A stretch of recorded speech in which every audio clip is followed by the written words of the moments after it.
태어나면 영문도 모른 채 살아갑니다. 살다 보면 영문도 모른 채 결혼합니다. 결혼하면 영문도 모른 채 싸워갑니다. 아이를 낳으면 영문도 모른 채 키워갑니다. 황혼이 되면 영문도 모른 채 눈물이 납니다. 인생이 끝나갈 즈음 영문도 모른 채 인생을 되돌아봅니다. 인생이 떠나간다고 그대여 울지 마세요. 살아가야지. 산은 산이고 물은 물이로다. 가는 인생 잡지를 말고 보는 인생 막지 마세요. 새로운 시절이요.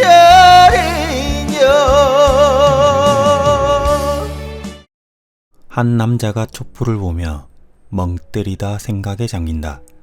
저 촛불은 고체로 단단하고 딱딱하고 때리면 아플 것 같아 보인다. 하지만 자기 몸을 태우며 불에 타들어가는 모습에서 생각한다. 고체라는 성질을 버리고 액체가 되는 와중에도 그럼에도 불구하고 양초라고 생각한다. 이 생각을 하는 남자는 액체가 된 양초를 양초라고 인지하는 것이 감각이 아닌 생각을 통한 지각임을 깨닫는다.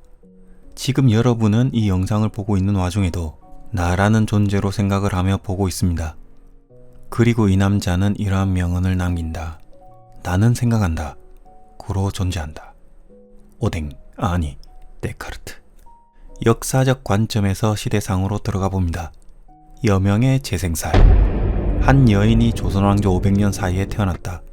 만약 윤회가 한 방향으로 흐른다면 지금 태어난 대다수의 대한민국 사람들은 조선시대를 거쳐왔을 것이다.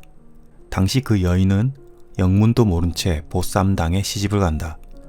팔자가 식상생제든 관인상생이든 제극인이든 쟁제로 되어 있든 할 것 없이 시대상이 재생관사를 만들고 있다. 여자로 태어나 할 일은 딱 한 가지. 재생관 또는 재생살이다.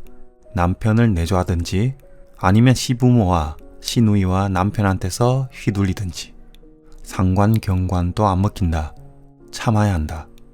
경관했다가 욕먹고 손가락질 당하기 딱 좋은 시절이다. 재광 구몰도 안 먹힌다.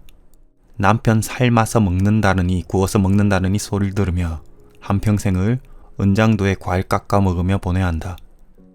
단지 시대상은 재생관사를 원할 뿐이다.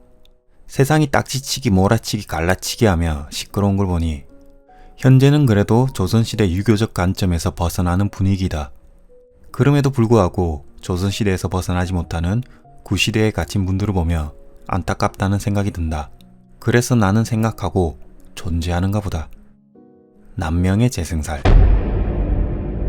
남보다 우위에 서려고 스펙을 쌓고 열심히 일하며 자신의 열정페이를 지불하며 살고 있다. 어느 시대나 마찬가지였을 것이다.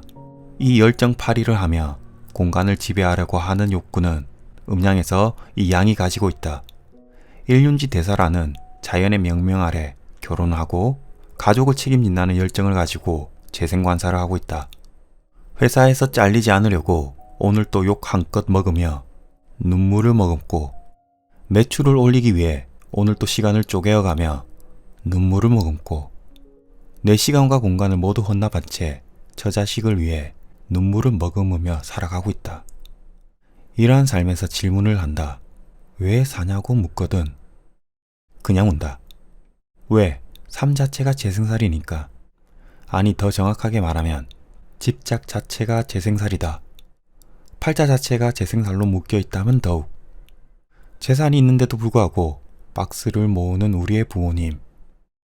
내 자식한테 하나라도 더 주기 위해 또는 소일거리를 만들어야 된다는 생각을 하며 존재가치를 가진다. 불편한 몸을 이끌고 아침 일찍 장보고 와선 오늘 또 반평생 운영하고 있는 식당의 문을 연다. 늦은 밤까지 한 사람의 손님을 더 받기 위해 노력을 하시는 우리 부모님.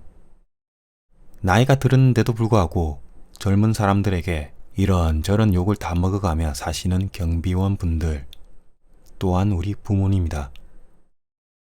이 모든 것이 삶에서의 재생살이다. 집착이라는 생각. 이 집착을 생각하며 고로 존재하게 만든다. 다시 말해 습으로 윤회하게 만드는 생각들이다.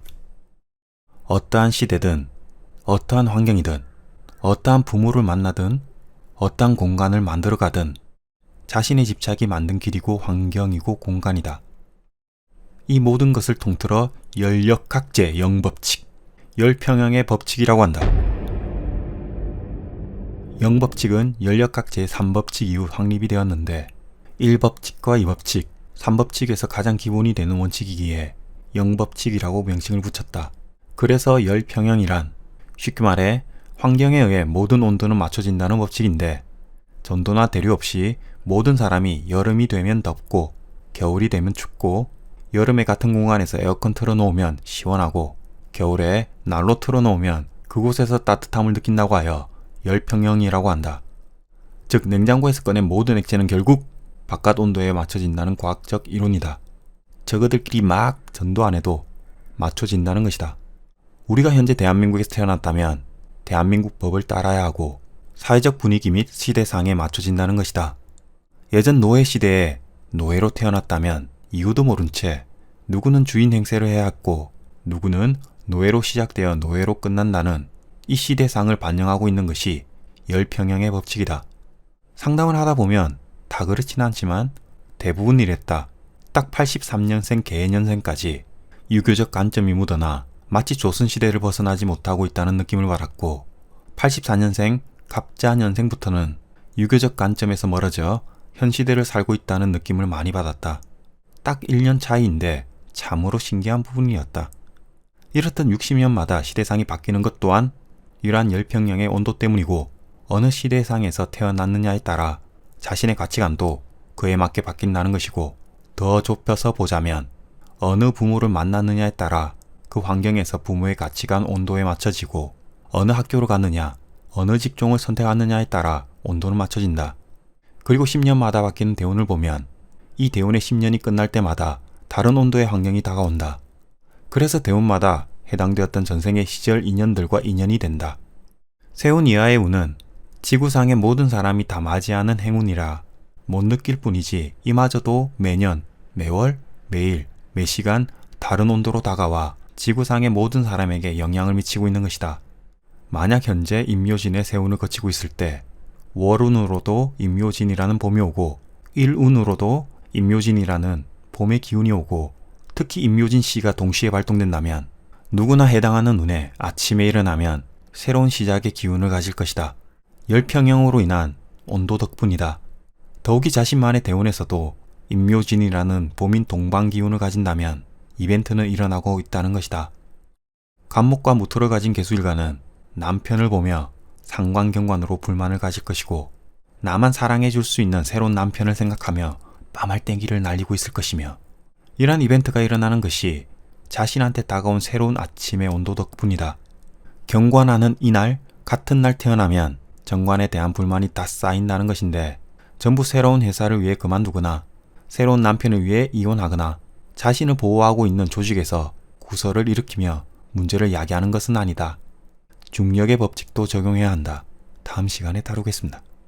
인연이 깊어 오래가는 인연도 있고 대운 영향에 가벼운 시절 인연으로 인해 그 대운 안에서 끝나는 인연도 있다.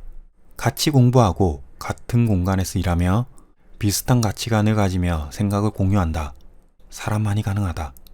이러한 열평에서도 알 수 있듯 누구를 만나든 언젠가는 다시 만나게 되어 있는 것이 인연법이고 이 인연법을 가지고 인연생기라는 무한한 인연법으로 이어져 비슷한 온도가 될 때 다시 인연이 되어 만난다. 부부 역시 각자 다른 온도에서 만나 같은 온도인 공간에서 살아가지만 살아온 온도차라는 안경이 달라 서로 인정하지 않고 지지고 볶고 다시 화해했다가 빠말때 날리고 다시 뽀뽀하고 있다. 분명 온도가 달라진 것은 사실이다. 자기가 살아온 환경의 온도만 주장하게 된다면 싸움의 끝이란 없다. 본인뿐 아니라 상대방도 온도가 달라진 것이기에 이를 인정하고 상대를 먼저 보듬어줘야 부부관계가 원활하게 되지 않을까.